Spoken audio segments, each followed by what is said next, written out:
What's up, everyone? Thanks for joining me, Zach Miller, and Tim Ryan today back to the weekly show where we bring you guys an absolute, what's the word I want to describe this? An absolute mesmerizing amount of knowledge bombs. Word. I was going to say something like crazy, but I couldn't think of the word. And obviously, we appreciate you guys for being here. So today we have Lauren Small on the show. Lauren is the founder. I don't know. What is your exact title? Is it founder, executive director, extraordinaire, girl of the hour, best third interviewer of the show ever? She also has a company called Early Education Business Consultants, which you started how long ago? Gosh, it's been about 5 years. Wow. But I've been an analyst with the SPDC over 20 years. And so today the topic is going to be around childcare, specifically around childcare during a crisis. Obviously, many of us are going through a crisis now, and you have extensive knowledge in this field. What got you into kind of childcare as a career? And first of all, I want to say thank you for having me here today. Of course. I'm in my world headquarters, Virginia Beach, Virginia, of Early Education Business Consultants. The world headquarters, ladies and gentlemen, we are here live. We like to say world headquarters, not even national, world. No, I've been in the entrepreneurial space, the coaching space for a long time, but I've been solely focused on early childhood for about 10 years now. And I got into it working through the Small Business Development Center. We got an opportunity, a grant to work with early childhood businesses. They had gotten like this really nice funding, the city of Virginia Beach, about $500,000, and they were challenged to do systems change and to really improve the quality of early childhood education in the city. They had a really nice program that could support, childcare providers, but they were really struggling getting these businesses, because most of early childhood, more than 60-70% is independent operators. And they were really struggling with getting them engaged in programs around high quality because they were just trying to stay in business. And that opportunity grew to where I was actually working with every community in our region and have been for quite some time because there was such a need for the business training, the business consulting. Most people who own early childhood programs have grown into their leadership role. They've, entered the industry as an educator. And so business isn't always their jam. And so I've had a lot of work just really helping, my work has changed over the years. It's not just helping shore up the businesses. It's really about systems change. And I've gotten into a lot of stuff around looking at how do we improve a system of early care and education by improving the business model. Well, one of the interesting stats that I learned a few years ago about, and maybe it was even from you, was just like kids who go to early childcare and those who don't. And so even though we say it's a year difference, and I want you to give me the real definition of this, but like kids that go in at like 3 and 4 instead of 5, like it's remarkably different world. And so it's so much better for our communities that their kids go into early childcare and development and stuff like that. Like, tell me about that, because when I heard that number for the first time, I was like, oh, it makes a ton of sense, but I never really thought of it that way. I don't have kids. Obviously, I think both of you guys do, but like it's interesting to think about that because it's so important for society. I think a lot of people see childcare, maybe daycare, as just a service of babysitting. But I got pulled into this, and this is why I love it, and I'm so excited and fascinated to be able to be in this industry because for young children, it's actually like their most important time for learning in a person's life, because the brain is developing at this just exponential rate. 95% of the brain is developed by age 5. And so there's this incredible opportunity in the early years to set children up for success, not just in school, but in work and life. And the environment that they're in, and it can be a nurturing caregiver in any space, but the environment that they're in is really important. And so childcare, when done correctly, is truly early care and education. It is an educational environment with professionals who are trained, educated, nurturing, loving, who know what they're doing. And that's not always the case, because it's a very fragile business model. It's, the average childcare worker is making a little bit above minimum wage. And so there's this huge disconnect between, and it's an industry challenge. It's a challenged business model. I don't want to say broken, but it doesn't quite work when you say, wow, this is so important. Like, we have to have these educators, yet the average, the national wage for a childcare worker on average is $9.62 an hour. Like, it's crazy. And it's an industry with no benefits. Most providers are not able to provide even the most basic benefits, like health insurance. You never get it. Interesting. You said something very, very interesting there. And I think any business can think about this. It's kind of the what I think you do effect, right? Where you said what you do, early childcare education, right? Or being in daycare and things like that. It's just babysitting. But that's not the case, right? It's way more than that. And so how do you then develop a brand, or how do you teach these environments, these communities, that, hey, it's not just babysitting the way that you think that it is. It's far more than that. So how do you walk through someone like that? Well, and like, what's so interesting is Virginia Beach is maybe in the country one of the first communities to recognize that early childhood is a workforce development issue. It's our workforce of tomorrow. And they recognize if we start investing earlier, and they've invested in the business development programs, they do a lot of things. If we invest early, we're going to have these huge return on investments, because we're going to reduce remediation rates. We're going to have kids with higher graduation rates, less jail time, post-secondary. Like, when you put a dollar value on it, and this guy named James Heckman did a study, the return on investment for communities for early childhood is like 12 and 1. It's higher than post all kinds of different, programs. Like, it's huge. But what we found with COVID-19 too, which we already knew, but we're an essential service. The economy doesn't work if parents don't have childcare. They cannot work if they don't have reliable, safe, high quality childcare. Parents don't want to just leave their children anywhere. It is a vital service. And we, just like a lot of businesses out there, weren't set up for a crisis. We were not, and our business model is not set up for crisis. So with one of the things that I would like to get a better understanding of, Lauren, is, so what was the first problem when you started this? What was the very first problem that you were trying to address? Was it from the children's side? Was it from the business side? That's one thing that I'm interested in, and it will tee us up in terms of where you got to where you are today. Yeah, well, so for me, it's business training. I don't have an early childhood background in terms of, I'm not a preschool teacher, or I haven't gone to school to do that.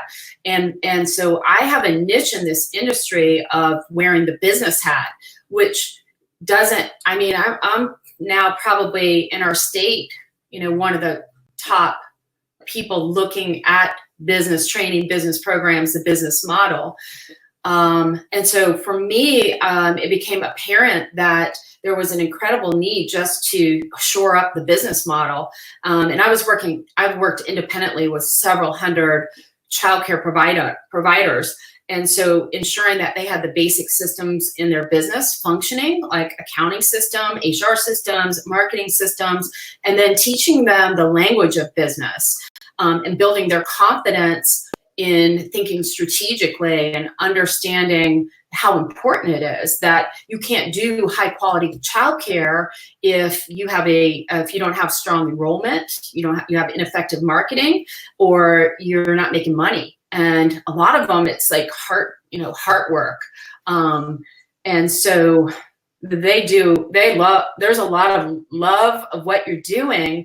And so this idea of break even, charging competitive pricing, reducing accounts receivable, automating, implementing technology, they're like, and so we've been able, and I have, a team of people that work with me now, we've been able to figure out how to help early childhood businesses to do all that and meet them where they're at, but to take them to the next level.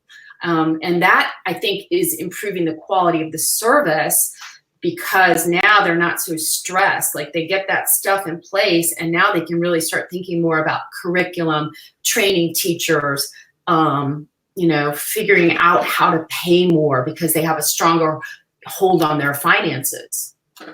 So it sounds like many businesses start just like you're saying that your daycares are opening, where they worked up the path, or they have Zack. Yeah. Okay, you've been in a lot of meetings with me. What did we learn a long time ago? We're not allowed to say daycare. We're not caring for the day. It is early childhood education. And if you say daycare, you gotta give me at least $20. Okay. All right. Well, I ain't gonna say it. I can promise this. Okay, so it sounds like those that are in early childhood education are similar to those who have a skill set and grew a business out of that skill set, but didn't necessarily have the business chops, if you will. And so it sounds like some of the challenges that Tim and I have seen over the years as well, where a business is very good at the task at hand, but isn't necessarily great at the business side of things. And so it's always interesting to see how a business can be successful or to get by for so long and then start to implement some of these best case scenarios when they didn't have them forever, especially in early childhood education. Yeah, and when you can focus, for what I do, when you can really focus on an industry, you start to learn what works and what doesn't, and you start to get people to collaborate and share like you do in all your programs, and the information becomes very powerful. It saves people time, because now we're teaching, what do you need to know? Here's what you need to know to run an early childhood business. Here's the basics. Yeah. And you've been very successful at that, because you've expanded beyond Virginia Beach and throughout now Virginia. So what success stories or what things started clicking that you started to capture the attention from those across the state and beyond? Well, I mean, capturing outcomes. I've had really strong outcomes in terms of measuring success. So programs who participate in the early education business program through the SPDC, on average, in 1 year, so 1 year of coaching and mentoring and training, are increasing revenue and enrollment on average of 25%. So, pretty good, pretty strong results. But I think too, like, I don't know how Hampton Roads will do at the end of this in terms of businesses, early childhood businesses surviving COVID-19, but I suspect we're going to fare a lot better than the rest of our state, because we've invested in business training, and we have a group of people and we've invested in collaboration. We have a robust Facebook group with over a couple hundred directors and leaders. We were able to quickly deploy business training, information to shore up our industry so that these leaders could make decisions pretty quickly. So So I don't how do know you if that answers see, your question. how do you, so, that sets everything up, and so you're progressing down the line, and now we're faced with COVID-19. And so what things have happened on your end, and how are you preparing different businesses, and how is that affecting the children? Well, I mean, I don't think change is good for kids. Any parent knows, like, transitions are difficult. So I think, like every industry out there in America right now, we're in a crisis. I'm a little scared for my industry. Why? Why are you scared, like, specifically? Well, when I think about the early care and education business model, it's fragile. I was talking to a really successful business owner. She has 4 childcare centers in Hampton Roads, and she's as spot on, as savvy as any business owner. And she said, my cushion to cover payroll, I have about a month and a half, and then I'm done. I can cover payroll for a month and a half. That's it. So. Yeah. So what is the landscape right now? So what is those that are affected to this very deeply? What is happening? Are the early childhood education programs completely closed? Are some of them open, some of them closed? Like, what does the landscape look like as of April 24th, 2020, as we record this? Well, I mean, I got some stats from the governor's office. As of April 15th, 63% of childcare centers were closed. What was that? How many? 63% of childcare centers are closed. 63% of religious exempt preschools are closed, but only 24% of family day homes were closed. And that is, altogether, we have 2,700 childcare programs closed across the state. A loss of capacity of 210,000 childcare spots. It is an essential service. It's allowed to be open. And so what I've seen is that it's a mix. Half are open, half are closed here on Hampton Roads. A lot of the preschools, like the half-day preschool programs, have closed for the rest of the year. They tend to follow the schools. And then the businesses, the childcare that serves families at work, quite a few of them have remained open. The ones that have closed there's no right or wrong answer, but they might have concerns about the virus, it appears. And so it's all over the place. Gotcha. Got a couple comments and thoughts and questions. Someone says, I've been thinking about this issue too and wondering what the new norm in this space will be. So we'll talk about that. And it's a significant stressor. Obviously, this is a stress to the kids. Like you said, kids don't want to, it's not good for kids to go through changes, right? So this is completely changing. And then the parents who have to go through this, can't imagine that. And then, by the way, the business operators that, like the one case that you said, who has 45 days worth of payroll, and then who knows, right? And so it's, it can be stressful. I can totally see that. And then someone says, how will social distancing and post-COVID-19 life? Is COVID, by the way, all caps? Huh. I think so. How cute. How come COVID got all caps? That's so mean.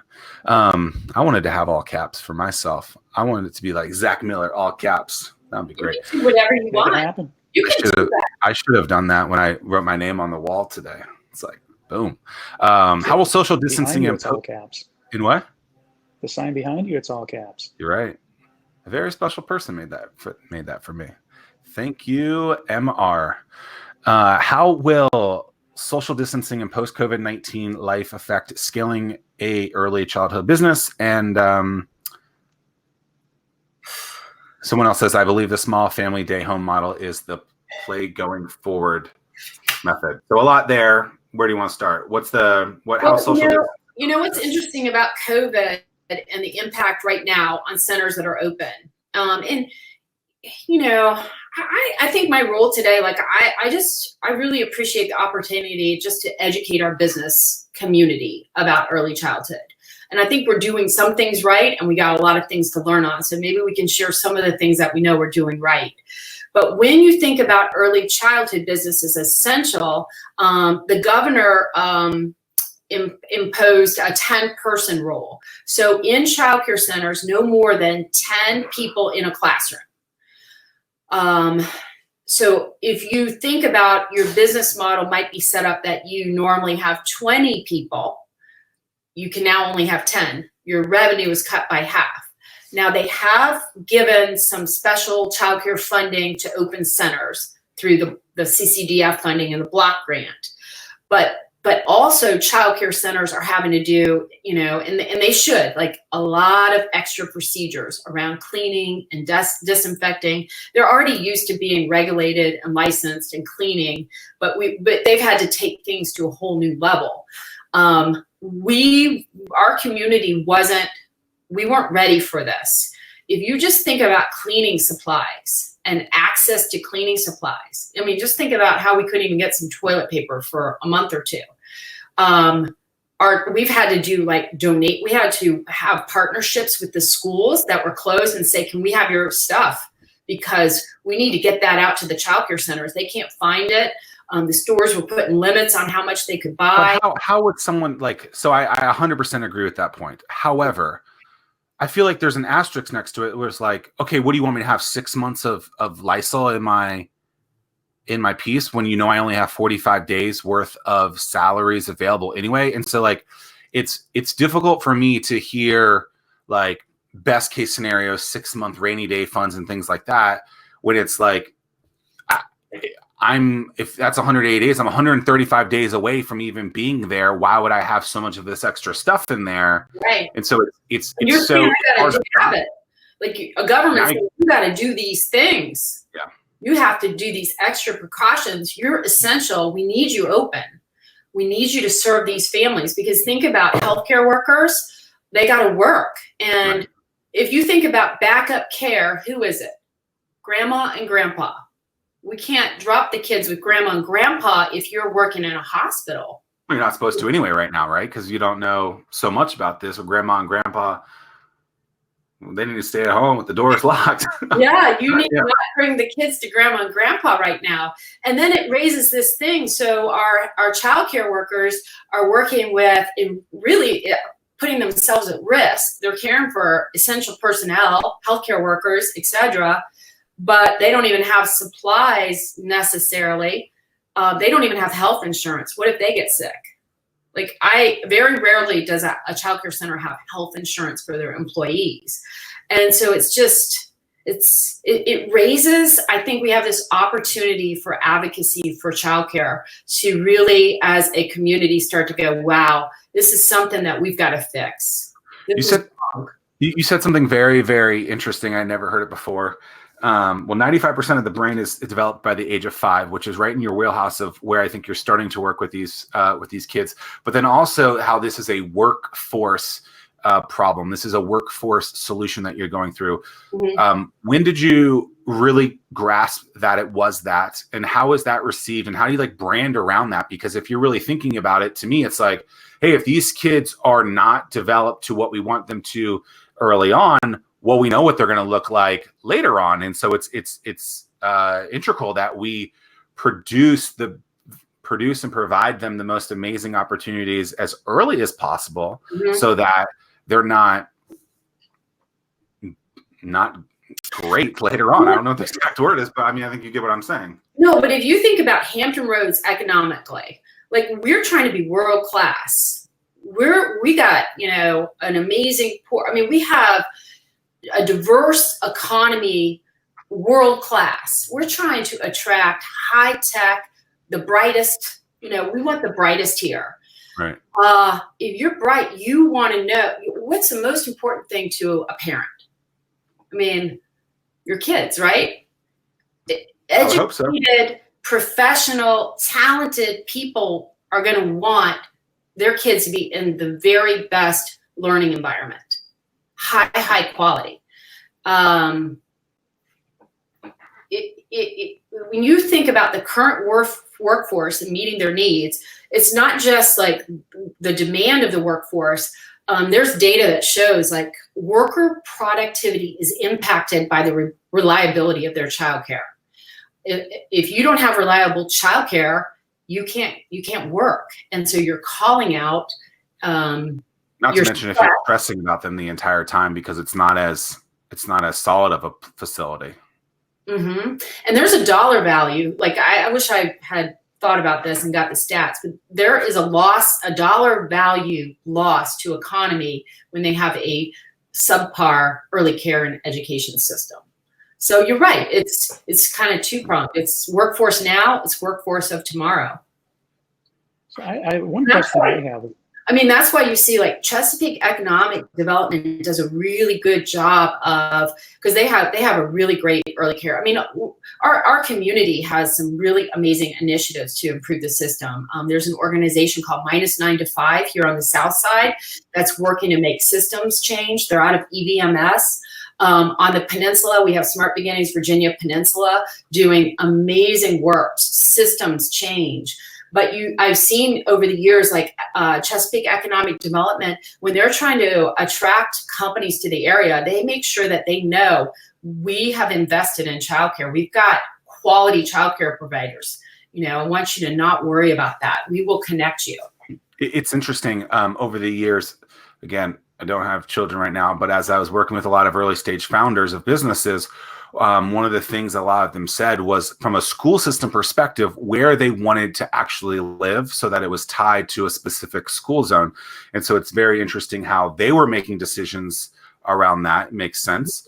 But then also how if from a economy and community development perspective, with your city's economic developments, how something like this and how successful it is can be a huge marketing angle that can be around it.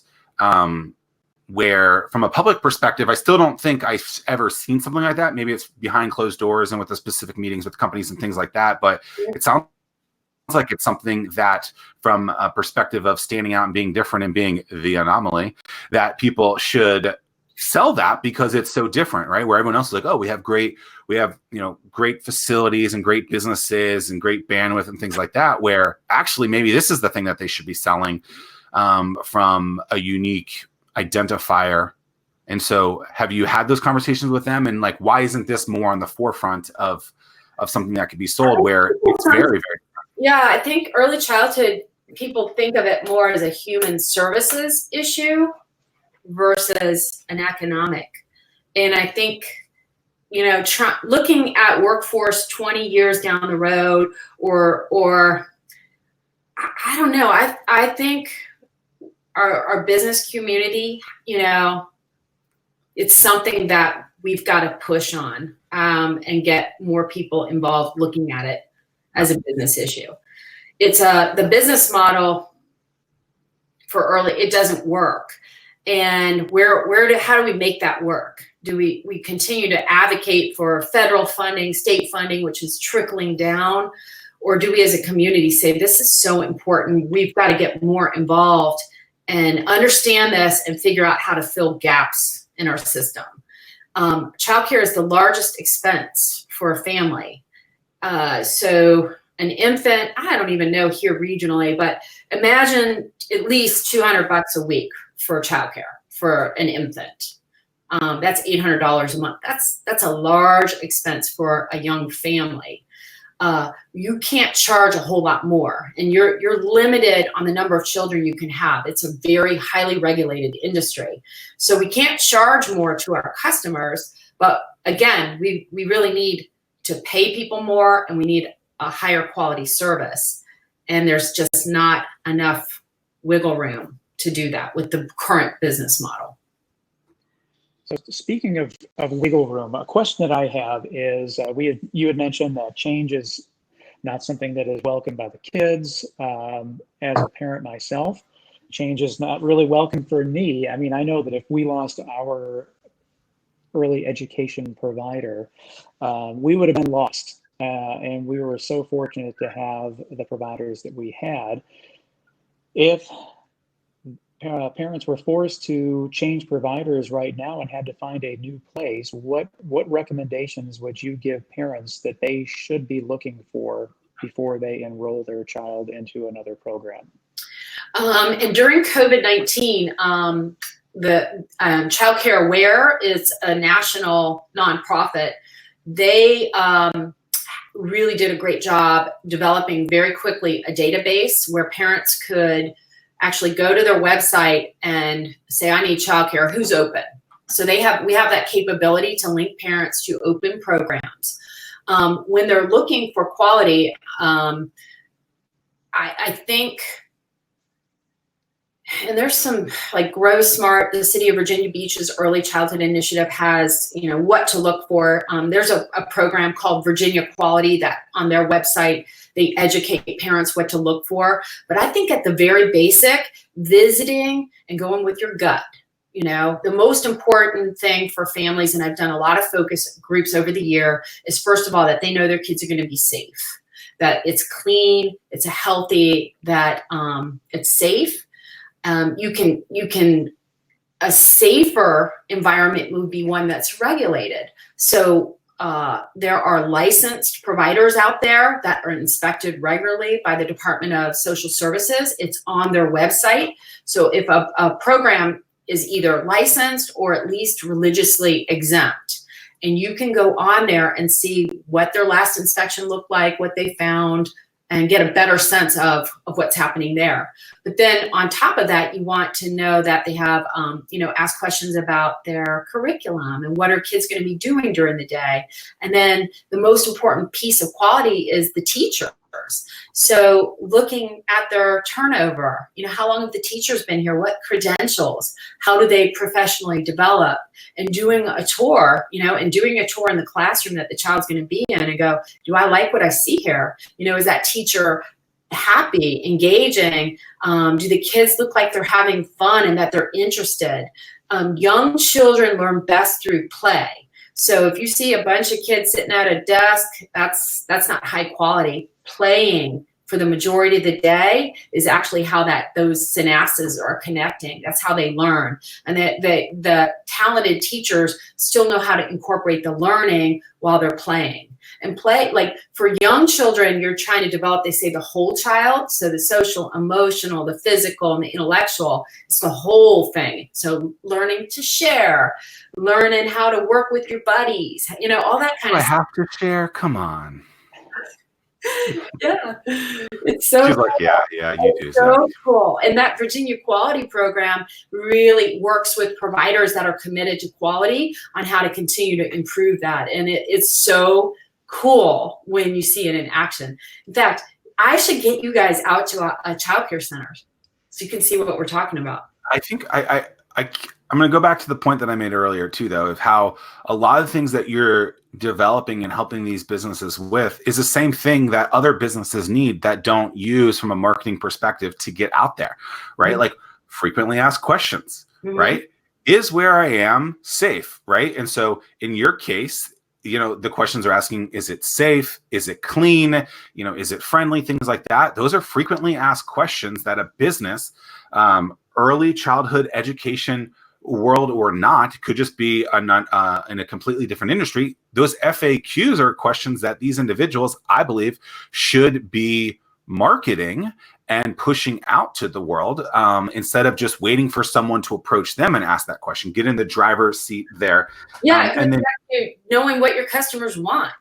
Then not just sitting on it is pushing it out there and getting in front of that. I mean, I think all too often people just are waiting to answer those questions instead of like marketing towards that and like actually answering that question. And then the case studies that you talked about is like, hey, like Johnny over here has seen an increase in 73% of cognitive skills because he learned how to play with Polly, or whatever, no one's real name was used in the example that I just used. Disclaimer.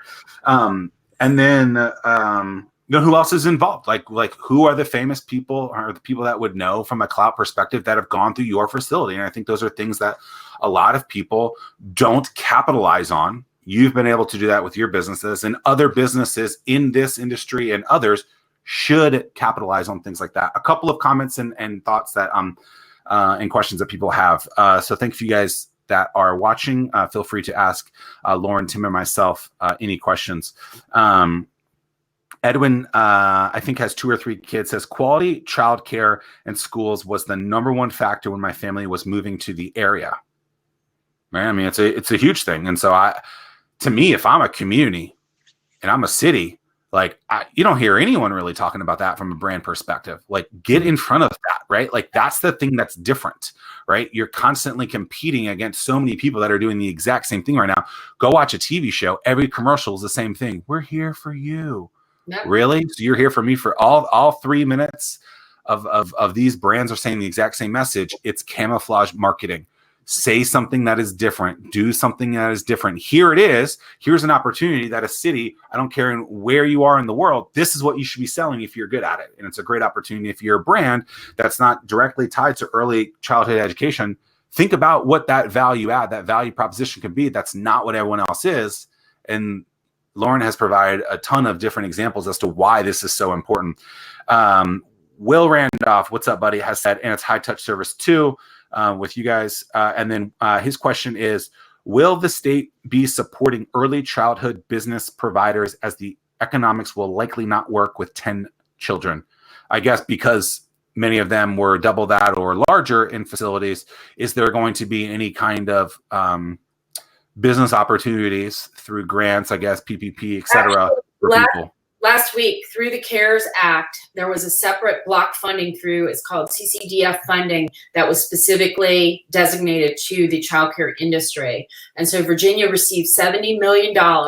About half of that went to childcare centers that are open, serving essential personnel. So they have gotten a little bit of relief through that. And we have been, as a region, just trying to make sure that every single open provider knows about this funding.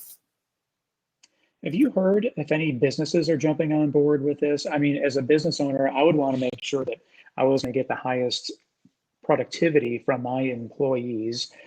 And so are businesses helping pitch in for early education costs? I think that you will see more, especially as businesses really feel the impact of no childcare. You might see more. I think it was last year, like Geico gave $20,000 to City of Virginia Beach just to focus on quality. So there have been quite a few public-private partnerships, but I think we need a whole lot more skin in the game. I really do. I want to go back to a point that you made a little earlier as well, how this is a workforce development issue, and not just I don't know what the other example that you use. What was the other that a lot of people categorize this in? Well, workforce of tomorrow, and then our human issue was that what the word you used? Issue, human right? Services issue, yeah. So let's think about the continental United States, the 48 states. All right, we can use all the United States. For the 50 states, when they look at this world that you live in, are most of them looking at it as a human services issue, or are most of them looking at it as a workforce development issue? That's my first question. Then I have a second part to it. Yeah, I think they are. I think when they are looking at it as workforce development. No, I don't. I don't think business communities are paying. I mean, I maybe I shouldn't say that. I don't know. Like I know, like the U.S. Chamber has done some incredible white papers on the importance of early childhood education. There are quite a few business leaders that are speaking out for the importance of early childhood education. The largest but a white paper and actually marketing towards the change of people is a completely different thing, right? Having some sort of data sheet. There's a lot of awareness, but there's not as much skin in the game. I mean, I think even me incorrectly for the last time ever calling it the D word, that it's that alone, right? It's the game of telephone. I'm 36 years old. I have 36 years of hearing that and thinking and resonating with that when, hey, we actually want to change the mind shift and let people know that it's actually something that has a huge impact there. And so what's interesting to me is like, if this is something that needs to move forward, and again, whether it's this industry or in a completely different industry, I think you can dissect and look at it and say, this is what you would want to do.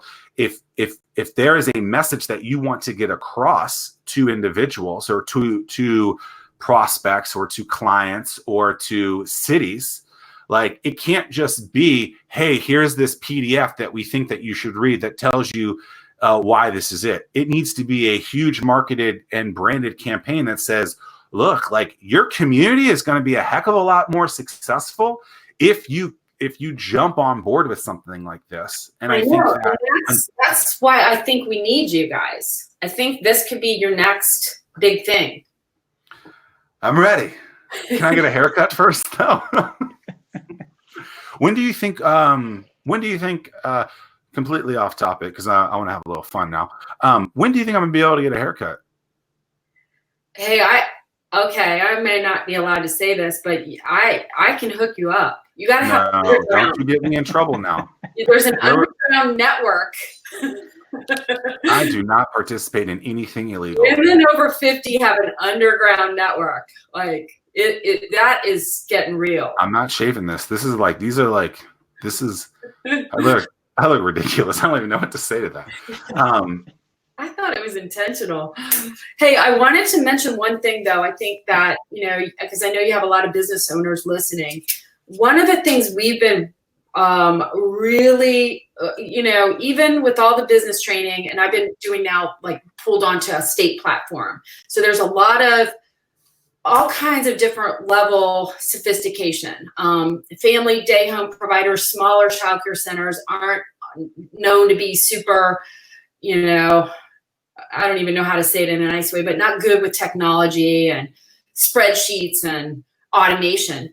But what we've been encouraging is financial forecasting using some type of spreadsheet tool or software that every single business owner right now needs to up their game, get the help, use the SPDCs, whatever you got to do to forecast out the rest of the year, recognizing that things aren't going to go back to normal. It's not going to be June 10th and here's all my customers ready to buy my service. I don't think that that's reality.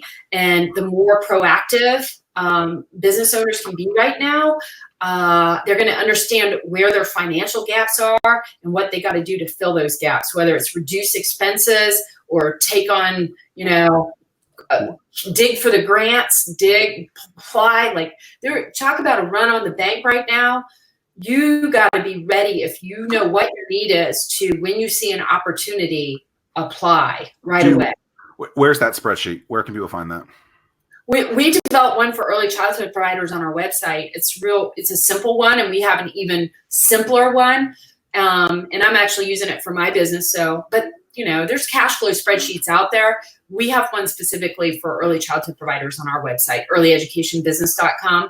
Got it. Another thing that's interesting around the same lines of that is when a date does happen, and this is what I think you're alluding to, but people haven't looked at it and thought of it in this kind of way. It's absolutely a bell curve, right? It's absolutely there is going to be people who so a bell curve is typically 4 quadrants, right? You got your early adopters that are like ready to jump on board right now. And then you have like the Taylor Swift haters of the world that are on the 4th side of it that don't want to do anything. And then in between, there is the people that could be convinced, yes. And then there's over the hump. And then there's it can be a difficult disaster depending on what quadrant you go after. What's really interesting though is when doors do open, I think a lot of people are expecting the flock of individuals to just overwhelm them, when in many cases, I believe it's going to be a slow ramp up. And for the first time ever, you're going to see, I think, if you can follow my pen as I'm doing this, a very, very slow piece to get back on there. And so what's interesting, though, is you're going to have individuals who, hold on one second, you're going to have individuals that are going to jump on board and that aren't. And so you got to start marketing, continuing to brand that throughout, because apparently in the city where all this nonsense started in China, everything's open and no one's going out of their house. Yeah. And so people got to be ready for that as well and be ready for it. Yeah. I mean, the Great Depression, childcare took 18 months to 3 years to recover the industry. I think too, like if you just look at consumer trends are going to change, just the way that we do things. Right. When I think about childcare, I'm going, wow, this is going to be really interesting. All these parents have been working from home, and perhaps they're going to say, I think I can make this work working from home and not paying for childcare. What we're encouraging, and I think what you're going to see is a lot of innovation and people recognizing. I think the survivors are going to be the ones that recognize they can't do things the way they used to do it. And so for childcare, that might mean doing a different business model. What are you guys looking at? Oh, can you not see anything? What do you say? I'm trying to send a link to put this through for you guys. Sorry. Oh, I can see that. Oh, I didn't know that.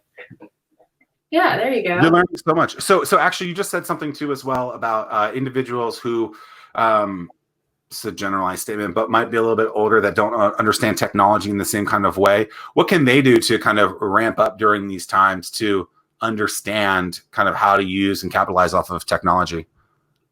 What can childcare providers do? Or anyone that's older during these times. You talked about how they don't necessarily know technology in the same kind of way, whether it's childcare users or anyone in any industry. What can they do to kind of ramp up to learn kind of how they can live in this kind of new norm? Yeah. Well, I mean, I think for, some businesses, we got a little downtime. So this could be the time that you really dig into those projects and do some training and make things work, update your website, learn social media, whatever your jam is, whatever your competitors have had a lot of success with, and you haven't got tiptoed into that, this is the time to go, I need to up my game and figure this out. And then, the mindset of always doing things the way that you always have done it, I think is just with the way that technology is coming onto platforms, the way things are changing. I just think, especially now more than ever, you're going to be left behind. With the childcare business model, I think to make it work, not only do we need that business investment, I think we've got to reduce administrative expenses on the back end and have a much more well-oiled machine using technology. And that's something that my company, we're super interested in. We've been really having a lot of meetings with the software developers because we want to really, as we train, help these people implement technologies and feel comfortable with it so that it helps their businesses operate better. When you do things manually, and it can be as simple as a childcare provider writing out a handwritten receipt. If you can just automate a simple task like that, think about how much time and money you're going to save over the course of a year. And there's 1,000 examples of that in businesses where they're doing something that they could do it in a smarter way. Still have a quality service, still connect with customers, but your back end could just be so much more effective. What's been cool with COVID-19 is we've seen a lot of providers jump into the social media space so that they can stay connected to their families. We've seen like preschool learning environments happening via Zoom, Facebook Live. I mean, a lot of cool things, a little bit of a silver lining for our industry, that people that weren't using apps, using technology to connect with families now are doing it. And, they're having a lot of success. And so I think that's, going to help. Tim, anything? Can't hear you. Is he doing that on purpose? I don't know. You're muted. Maybe we need to teach the younger people too how to use technology. I have had so much fun talking. I really appreciate you guys kind of letting me share something that I'm obviously really passionate about. It's just, it's been really cool to be in an industry that can benefit from what I do. It's been really cool to be able to bring business to the early childhood community. Yeah, we thank you for that. Tim, can you hear us yet? Nope. Maybe you shouldn't be investing in those Apple iPods. We'll blame this. Lauren, appreciate you being with us today. If you guys are interested in her, she put the link in the comments. You guys can also find her at, what is it, earlyeducationbusinessconsultants.com. What was the exact website? Is that it? Yeah. Mm-hmm. Okay, earlyeducationbusinessconsultants.com. Yeah, earlyeducationbusiness.com. Get rid of the consultants. Earlyeducationbusiness.com. You can reach out to Lauren there. And if this show, by the way, is powered by the SPDC, which helps local small businesses grow through counseling and resources like this. If you're interested in learning more on how the SPDC can help your business, head to the link that we just provided in the comments. And soon we will have even more opportunities for you. Appreciate you being with us today, Lauren. I'd love Tim to say something else, but apparently he can't. So he's just going to give us the thumbs up. And until next time, thanks for listening. And any final last words, Lauren? So when are we going to get you out to a preschool? Why I got to be the only one? Well, no, Tim's coming too. When am I going to get both of you guys out to see a early childhood program and to really see what we mean about how powerful the early years are for children? As soon as this nonsense is over, I'm game with rolling out there. But I'm being super smart. I got my mask on. I should start wearing my mask on these things. I don't want you guys to infect me. You could be part of the think tank to like solve this social kind of issue. Isn't it kind of interesting how the things that you learned at your facilities, like, wash your hands, don't sneeze on other people, like be courteous, like those are the things that we're learning how to do now? That's interesting. Yeah. Thank you. But I'll be there when all this, nonsense is over, and I'm sure Tim will too. So thanks for being with us today, Lauren. And until next time, we'll see you guys soon.